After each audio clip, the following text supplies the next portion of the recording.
또한 PD수첩은 한 사람의 인터뷰만으로 신천지가 영생권을 만들고 마치 그것을 대부하는 것처럼 왜곡 보도했다. 만났을 때도 저한테 이렇게 영생 그렇게 사인을 해줬거든요. 영원히 산다는 그 영생. 이 육으로 영원히 산다고 믿잖아요, 거기 사람들은. 그래서 영생을 축하한다고 저한테 영생권까지 이렇게 줬어요. 진짜로 이만희 그 교주님이 영생한다고도 믿으세요? 그 안에서는? 네, 믿어요.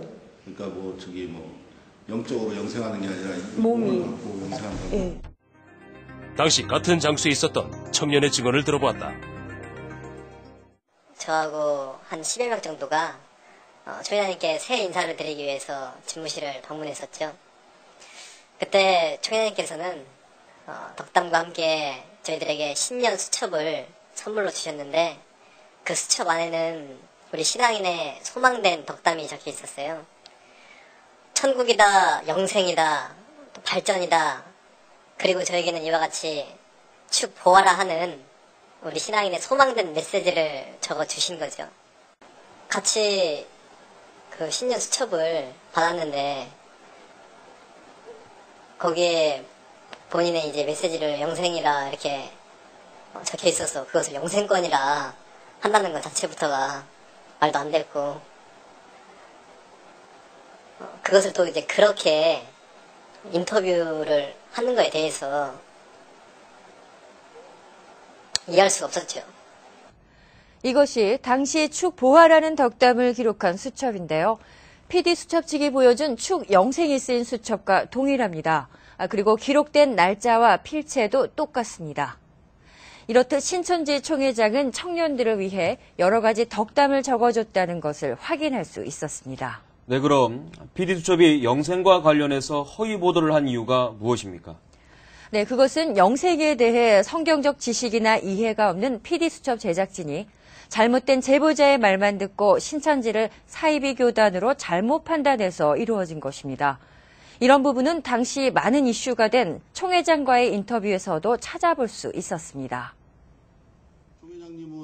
당시 방영된 신천지 총회장의 영생에 관한 인터뷰는 본 인터뷰 내용의 일부만을 편집한 왜곡된 내용이었다.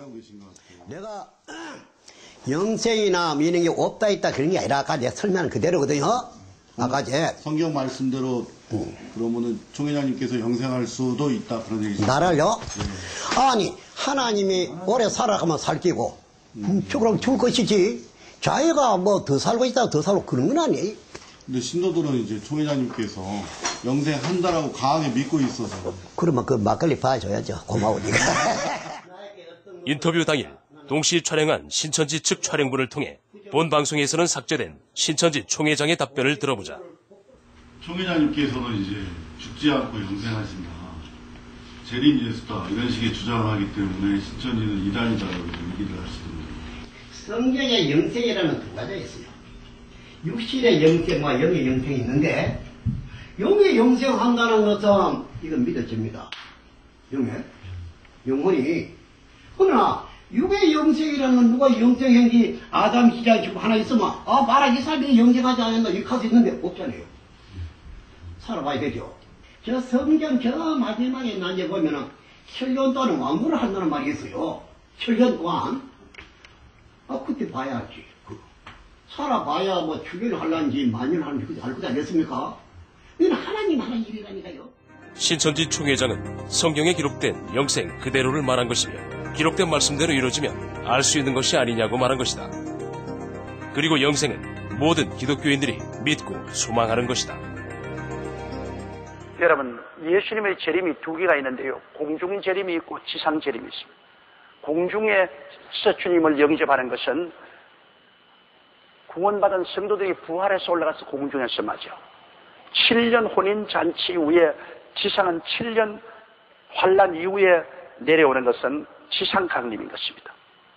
이 지상 강림 때는 우리 성도들이 모두 다 예수님을 따라서 함께 내려오고 주님이 지상에 내려와서 이 술에 나오는 말씀의 검으로 저 그리스도와 그를 따르는 사람을 다 죽이고 용을 잡아 7년 동안 무정행에 가두어버리는, 그리고 이 땅에 7년 왕국을 건설하는 이 목적으로 주님께서 오시는 것입니다. 단일 교회로는 세계 최대라는 순복음교회 조용기 목사도 예수를 믿는 자들은 지상에서 천년 만년 영생할 것을 주장하면서 결국엔 육체의 영생을 말하고 있다. 또한 성결교단에서는 교단의 헌법에 영생을 명시하고 있다. 그뿐 아니라 교단에 관계없이 대다수 기독교인들은 예배 전에 사도신경을 암송하며 영생을 시인하고 소망하고 있다. 또한 MBC PD수첩 측은 언론사에서는 판단할 수 없는 종교 교리 문제를 불공정하게 다루면서 신천지를 반사회적인 집단인 것처럼 보도했다. 이런 편파적인 보도 행위는 비단 오늘만의 일이 아니다. 제작진의 기획 의도를 정당화하기 위해 조사 결과와 제보자의 인터뷰 내용을 자의적으로 해석하거나 불리한 증언은 임의적으로 삭제하는 등 이런 문제는 오래전부터 야기된 문제이며 특히 이번 신천지 관련 보도 담당 강지용 PD는 그 대표적인 PD이다. 지난 PD수첩의 신천지에 대한 방송에서도 신천지는 사입이라는 결론을 내리기 위해 독도 수호를 위한 반일 규탄 대회, 헌혈과 길거리 청소, 태안 봉사활동 등 사회와 이웃을 위한 신천지의 적극적인 움직임을 단 한 번도 언급하지 않았고 마치 모든 신천지인들이 가출을 하거나 가정 파괴를 하는 것처럼 매도하여 불공정 보도를 했다. 자신들의 보도 내용이 객관적인 사실인 양 시청자에게 일방적인 동의를 강요하는 이들의 모습에선 언론인의 양심과 방송 윤리는 그 어디서도 찾아볼 수 없다.